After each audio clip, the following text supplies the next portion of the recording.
ఒక రకంగా ముద్రగడతోని కొంత కాపు ప్రయోగం చేయడం వల్ల కాపుని చీల్చే కాపు కమ్యూనిటీని చీల్చే ప్రయత్నం ఒకటి జగన్మోహన్ రెడ్డి వైపు ఎవరండి ముద్రగడను పట్టించుకునే కాపులు ఎవరో, చేగొండారు రామస్వామి గారిని పట్టించుకునే కాపులు ఎవరో, జేడి లక్ష్మీనారాయణ గారిని పట్టించుకునే కాపులు ఎవరండి?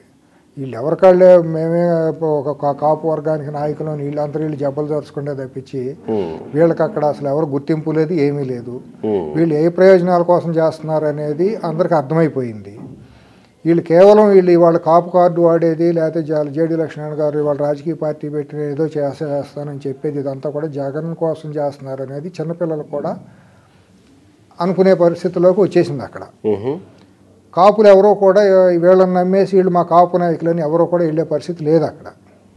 ఇప్పటికే కాపు వర్గం భారీ మూల్యం చెల్లించుకుంది అనవసరమైన ప్రయోగాలు చేసుకుంటూ వెళ్ళి. వాళ్ళకి రావాల్సిన నాయకత్వ లక్షణ దీన్ని కూడా కోల్పోయే పరిస్థితి వచ్చేసింది వాళ్ళకి. ఇప్పటికన్నా వాళ్ళ విఘ్నతతో కళ్ళు తెరిచి వాళ్ళు కొద్దిగా ఇప్పటికే మెజారిటీ వాళ్ళు ఏంటనేది వాళ్ళు నిర్ధారణ. జేడి లక్ష్మీనారాయణకి ఏంటి ఇంట్రెస్ట్ జగన్ కోసం మాట్లాడితే ఇంకొక 10 ఎపిసోడ్లు చేయాలి ఆయన గురించి మాట్లాడాలంటే. ఆయన దర్యాప్తులో జరిగిన లోపాలు ఏంటో మనకు తెలుసు. అప్పుడు క్విడ్ ప్రోకోలో జరిగిన లోపాలు ఎన్ని ఉన్నాయి, అర్థలోపభూయిష్టమైనవి, ఎన్ని లోపాయకారిగా ఎన్ని లూప్ హోల్స్ ఉన్నాయనేది అది దాని గురించి సపరేట్గా చేయాల్సిన కేసులు చాలా ఉంటాయి. లాస్ట్ టైం మీ దగ్గర అన్నా అనుకుంటా, సునీల్ రెడ్డి అనే కుర్రాన్ని ఎందుకు అరెస్ట్ చేశారు అసలు? ఎవరు సునీల్ రెడ్డి? ఏంటి క్విడ్ ప్రోకోలో సునీల్ రెడ్డి ఎవరు అసలు? లాలూజీ కాకపోతే సునీల్ రెడ్డిని ఎందుకు అరెస్ట్ చేసావు నువ్వు?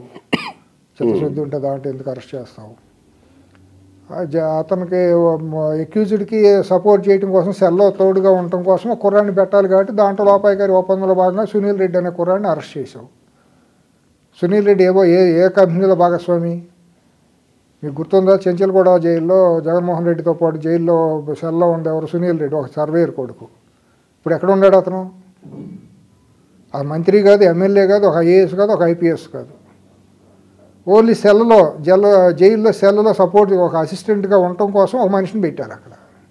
నాకు పలానా మనిషి అయితే నమ్మకస్తుడు అంటే తను తీసుకెళ్ళి పెట్టించారు. అంటే దాని అర్థం ఏంటి? నీ నిష్పక్షపాతత, నీ నిజాయితీ తెలిసిపోతానుగా దర్యాప్తులో ఎంతవరకు ఉందనేది. అది ఇంతవరకు ఎవరు మాట్లాడాల.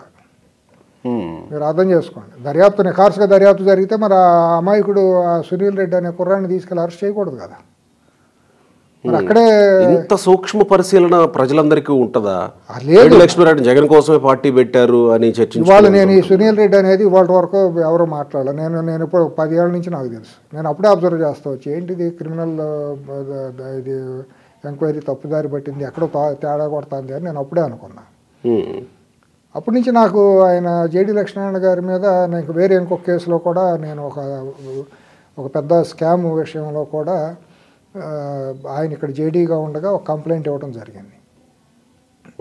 దాని విషయంలో కూడా కొన్ని బైపాస్లు అయినాయి. నాకు అవగాహన నాకుంది. నేను అవన్నీ ఇప్పుడు మాట్లాడకూడదు. కానీ సో జేడి లక్ష్మీనారాయణని కాపు కమ్యూనిటీ కానీ మిగతా కమ్యూనిటీ గుర్తించే ప్రసక్తే లేదు. అవన్నీ అయ్యేది కాదు, పోయేది కాదు. సో మీరు అన్నట్టు ముందు మాట్లాడుతున్నట్టు ఇక ముగిసిన అధ్యాయమే. అది ముగిసిన అధ్యాయం అండి. ఇప్పుడు వాళ్ళు పవన్ కళ్యాణ్ అంటే వెళ్తారు. వాళ్ళ కాపు సామాజిక వర్గం పవన్ కళ్యాణ్ ఐకాన్ గా కనపడతారండి. అది ఆయనకు కూడా అవసరం అండి. పవన్ కళ్యాణ్ గారికి కూడా పొలిటికల్ ఎగ్జిస్టెన్స్ కావాలి అని అంటే ఒక బలమైన పార్టీతో వెళ్ళాలి. మళ్ళీ ఒంటరి పోరాటం చేసి సెల్ఫ్ గోల్ కొట్టుకునే పరిస్థితి కాదు. ఇప్పుడు ఆయన కనుక కరెక్ట్గా చేసుకోగలిగితే నా అంచనా అయితే మాత్రం వైసీపీ కంటే కూడా ఎక్కువ సీట్లు జనసేనకు వచ్చే పరిస్థితి ఉంది. రేపు రాబోయే ఎన్నికలు ఇదే వేవ్ కనుక కంటిన్యూ అయితే వైసీపీ కంటే 1 or 2 సీట్స్ జనసేనకి ఎక్కువ వస్తాయి. ఏ జిల్లాల్లో అనుకోవచ్చు సార్? మీరు ఏ జిల్లాలు కాదు నేను అనుకుంటాం. నేను ఎందుకు మిమ్మల్ని జిల్లాల వారీగా అడుగుతున్నా అంటే తెలంగాణలో మీరు ఇదే చెప్పారు, జిల్లాల వారీగా సర్వే చెప్పారు. ఎగ్జాక్ట్ ఫిగర్స్ మనం అక్కడ చూసాం.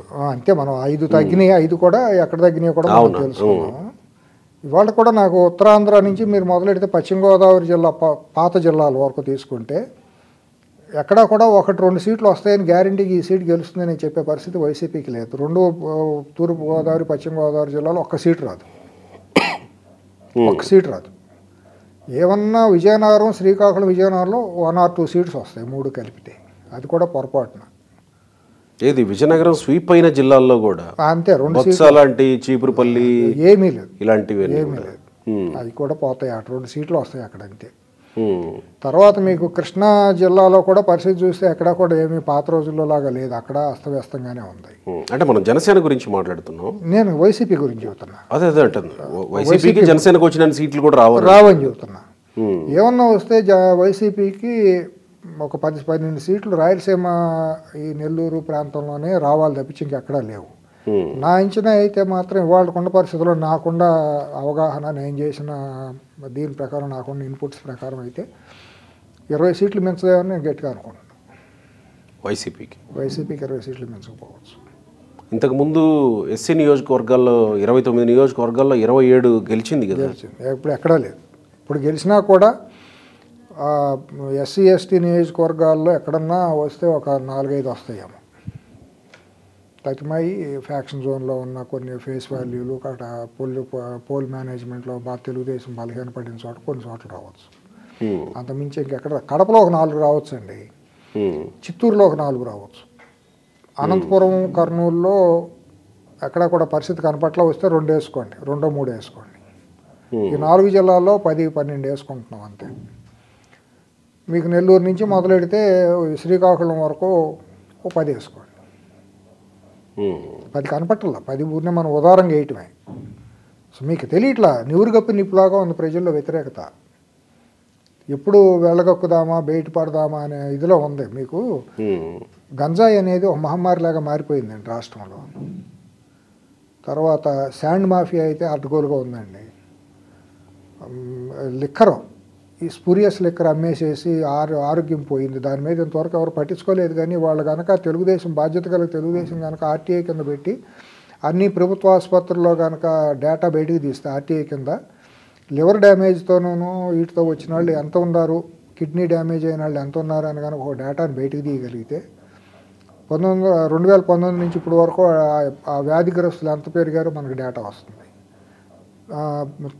తండ్రులు ఎంతమంది పోయారు, సింగిల్ చైల్డ్ ఎంతమంది ఉన్నారో తెలిసినా కూడా మనకి సింగిల్ పేరెంట్ ఎంతమంది ఉన్నారు అనేది కనుక మనం తీయగలిగితే అది కూడా తెలుస్తుంది. ఇదంతా కూడా దొంగసారా ఈ కల్తీ మద్యం తాగి ఆరోగ్యాలు చెడగొట్టుకుపోయిన వాళ్ళు చాలామంది తయారయ్యారు, మనసాన పడిన వాళ్ళు. అది వాళ్ళకు కూడా తీయాల్సిన బాధ్యత ప్రధాన ప్రతిపక్షం మీద ఉందో. వాళ్ళు ఎంతసేపు వాళ్ళ ఊహల్లో వాళ్ళు ఉన్నారు, కానీ ఇటువంటి సామాజిక కోణంలో వాళ్ళు పనిచేయట్లేదు. నాయకులు కూడా, తెలుగుదేశం నాయకులు కూడా పోటీపడి ఉన్న భజన చిడతల భజనకి పనికి వస్తున్నారు తప్పించి వాళ్ళు చేయాల్సిన క్షేత్రస్థాయిలో పనులు వాళ్ళు చేయట్లా. ఆ నాయకత్వంలో లోపాలు జరుగుతున్నాయి అక్కడ. అనివార్యంగా ఇప్పుడు ఏంటంటే తప్పనిసరి పరిస్థితి ప్రత్యామ్నాయం అండి. ఇప్పుడు మొన్న 23 సీట్లు ఇచ్చే అంత దుర్మార్గమైన పరిపాలన చంద్రబాబు నాయుడు పరిపాలించాలి అక్కడ చేశారు. ఎందుకంటే వాళ్ళు చేసిన స్వయంకృత అపరాధాలు ఉన్నాయి కాబట్టి ప్రజలు అటు అర్థం చేసుకున్నారు, చేశారు. వాళ్ళు చేసింది వాళ్ళు అటువంటిది వీళ్ళు చేశారు. చేసినప్పుడు దాన్ని ఎండగట్టడంలో తెలుగుదేశం వైఫల్యం చెందుతుంది. ఇవాళ ఈ క్రూషియల్ టైంలో ఈ 2 నెలల్లో ఇవన్నీ బయటికి తీయాలి, ఒక్కొక్కటి ఆధారపూరితంగా. వెర్బల్గా ఒట్టిగా మనం ఆరోపణ చేయటం కంటే కూడా ఆధారరహితంగా కనుక ఆరోపణ చేసి ప్రజాక్షేత్రంలో ముందుకు వస్తే ప్రజలు ఇంకా చైతన్యం అవుతారు.